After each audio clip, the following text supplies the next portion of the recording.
Al filo de la intriga. Sangre y honor, la caída del imperio de la tierra. Una y otra vez aquella ciudad había sido atacada. En más de 23 ocasiones, el ruido atroz de los instrumentos de la guerra, los alaridos de dolor de ambos bandos y el hedor dulzón de la muerte se habían hecho eco en las paredes de la gran muralla que la protegía. Sin embargo, y a pesar de intentarlo tantas veces, los fieles al Islam nunca habían podido ocupar Constantinopla. Muchos fueron los mártires de esta religión los que alcanzaron su gloria intentando ocuparla. Antes de continuar, te recordamos suscribirte a nuestro canal y activar las notificaciones para mantenerte al tanto de nuestras publicaciones. En el año 674 después de Cristo, fue la primera vez que la rodearon, y luego 4 años más tarde, y nuevamente en el siglo siguiente, y nunca habían conseguido apropiarse de ella. Algunos llegaron a pensar que era la ciudad en sí misma la que impedía la llegada del Islam a Europa. Quizás por ello nunca se rindieron, considerándola como un lugar sagrado, a cuya conquista debían consagrarse. Sin embargo, la ciudad y sus incontables riquezas continuaban siendo protegidas, y dormían tranquilos, amparados por un sistema de seguridad que se había desarrollado a lo largo de más de 1000 años. Solamente en una oportunidad, Constantinopla había sido ocupada, y fue por los caballeros cristianos de la Cuarta Cruzada, pero de eso hacían ya 200 años.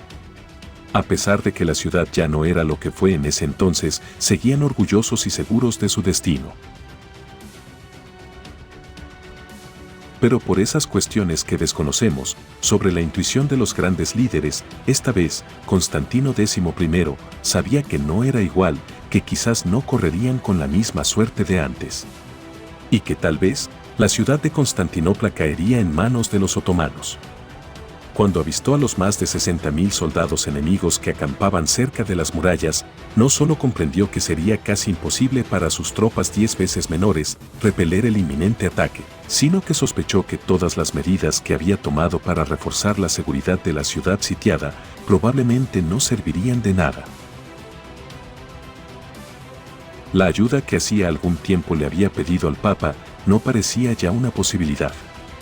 Había tardado tantos meses que era muy poco probable que pudieran contar con ella.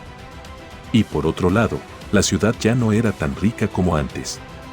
Apenas sumaba 100.000 habitantes, muchos de ellos mujeres y niños, que no estaban dispuestos para el combate. Así que para proteger al bastión del Imperio Romano, el gobernante había reforzado la imponente muralla de más de 19 kilómetros que protegía la ciudad, especialmente la parte que daba al mar.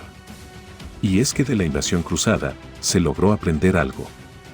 Las defensas por tierra eran férreas y dignas de admiración, por lo que se decidió proteger incluso los muros que a su vez protegían a la ciudad. Había mandado profundizar los fosos que antecedían la muralla con el objetivo de dificultar aún más la llegada del enemigo al muro. En cambio, las defensas marítimas eran débiles, cuanto menos poco fiables. Por ello se había mandado asegurar, con una enorme y larguísima cadena, la desembocadura del Cuerno de Oro, un estuario donde confluía un río que conectaba 2 mares y que resultaba ser una de las mayores debilidades de la defensa de la ciudad. Con estas estrategias, no solo complicaba para los otomanos el acceso por vías terrestres hasta Constantinopla, sino que también les dificultaba su acceso por la vía marítima. Constantino sabía que la pelea estaría complicada, pero no estaba dispuesto a rendirse fácilmente. Ni siquiera lo dudó cuando las cosas se pusieron más complicadas y el jefe enemigo, el sultán Mehmed II, le propuso la rendición a cambio de su vida. Incluso le daría la posibilidad de poder gobernar la ciudad de Mistra. Aceptar eso no solo era impensable, sino que era humillante. Ya Constantinopla había sido humillada una vez, cuando fue invadida y despojada de sus riquezas durante la Cuarta Cruzada, marcando el nacimiento del fugaz e inmaduro Imperio Latino.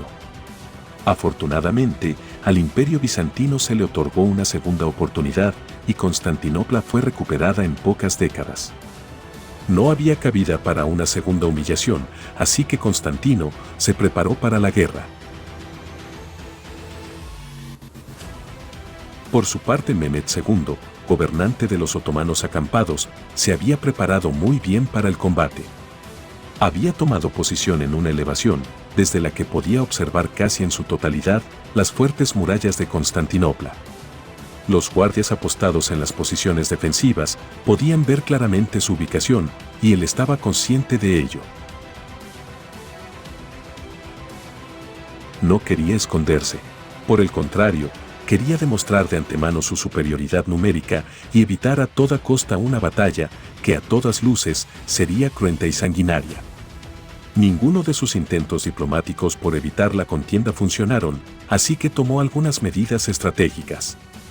Subió la moral de sus tropas, prometiéndoles 3 días de saqueo en aquella enorme ciudad que se jactaba de no poder ser invadida, al menos otra vez. El jefe otomano mandó a construir un castillo en el lado europeo, muy cerca de la ciudad. De esta forma intentaba mantener a su gran ejército bien alimentado, con provisiones que llegaban desde más cerca, y al mismo tiempo, impedía la entrada de cualquier tipo de suministros a Constantinopla. Luego, dispuso la construcción de un gran cañón.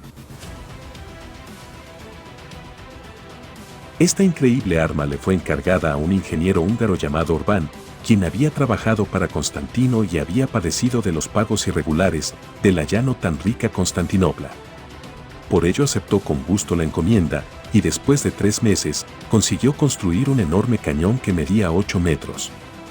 Con él, los otomanos serían capaces de lanzar una piedra de más de 270 kilogramos e impactarla contra el objetivo, aunque éste se encontrara a más de 1 kilómetro de distancia. No obstante, su empleo no sería inmediato. La estrategia de Mehmed II para ocupar Constantinopla se basaba en la idea de rellenar los fosos que precedían la muralla y que habían sido profundizados como parte de la preparación para la guerra de Constantino. En enormes catapultas, los otomanos transportaban las piedras con tales propósitos. Pero luego, durante las noches, los guardias bizantinos volvían a vaciarlos. De esta forma, como en un juego del gato y el ratón, se les complicó a los otomanos llegar a las murallas para intentar derrumbarlas. Llegó entonces el momento oportuno para emplear el cañón construido por Orbán. Constantino XI y sus seguidores estaban consternados. Con solo un disparo, la muralla perdía gran parte de su estructura. Solo tenían 3 horas para repararla, el mismo tiempo que les tomaba a los otomanos volver a cargar el cañón. No obstante, los guardias de Constantinopla, con la ayuda de Giovanni Giustiniani, quien había llegado al rescate con más de 700 soldados profesionales, aguantaron la presión enemiga. Para sorpresa de Mehmed y los otomanos, el ataque también fue rechazado, y otra vez tocó esperar para poder penetrar a la ciudad.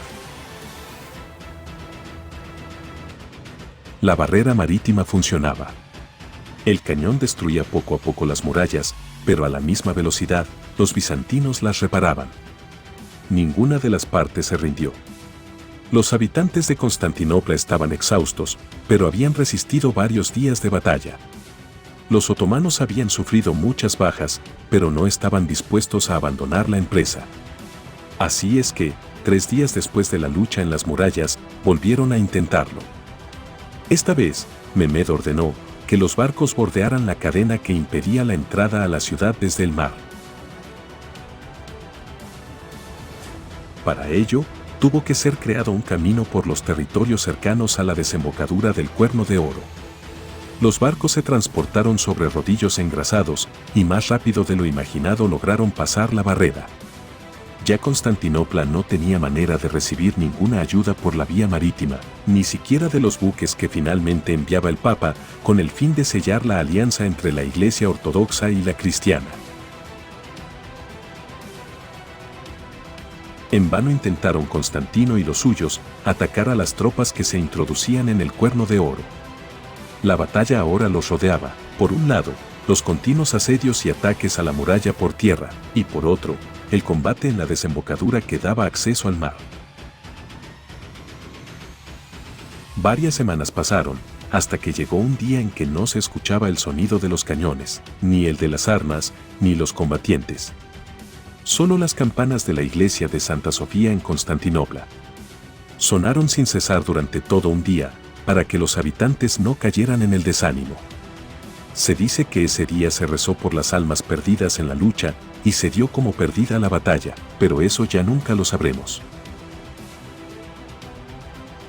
La batalla final fue dura, llena de desesperación y desánimo. Una entrada mal cerrada, dejada atrás por los cada vez más agotados bizantinos, les dio la oportunidad perfecta a los otomanos para que entraran a la ciudad. La ayuda de Giustiniani no fue suficiente.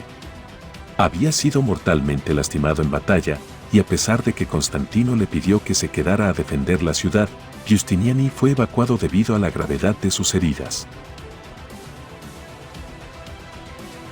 Y Constantino, a pesar de siempre estar levantando la moral de sus hombres y de supervisar las primeras líneas de defensa, sabía que fallaría al intentar dispersar el pánico de las tropas de Giustiniani, que recién habían visto a su líder escapar. La batalla ya no era asunto de amor por la ciudad, sino en un asunto de desesperada supervivencia. Una a una fueron penetradas las defensas y los soldados que no morían en las murallas huían a sus hogares para defender a sus familias. Tal y como había prometido a su enemigo Mehmed, Constantino luchó hasta morir por defender la ciudad. Pero ni todo su sacrificio fue suficiente para evitar la inminente caída. Fue decapitado, y mientras su cabeza fue dada a los turcos como trofeo, su cuerpo fue enterrado en Constantinopla con todos los honores. Mehmed entró en la ciudad por la tarde. Era también el ocaso de todo el Imperio Romano en Oriente. Entró con la cabeza en alto, junto a sus generales, seguro de lo que para él constituía no solo el triunfo sobre la largamente anhelada ciudad de Constantinopla, sino el principio del fin de la religión cristiana. Quizás fue por ello que una de sus primeras órdenes fue convertir la Catedral de Santa Sofía en una mezquita, como símbolo de un largamente esperado triunfo del Islam. Si te gustó este video, dale me gusta y compártelo con todos tus amigos. Si eres nuevo en nuestro canal, no olvides suscribirte y activar las notificaciones para seguir disfrutando de nuestras novedades. Recuerda, la historia es un incesante volver a empezar.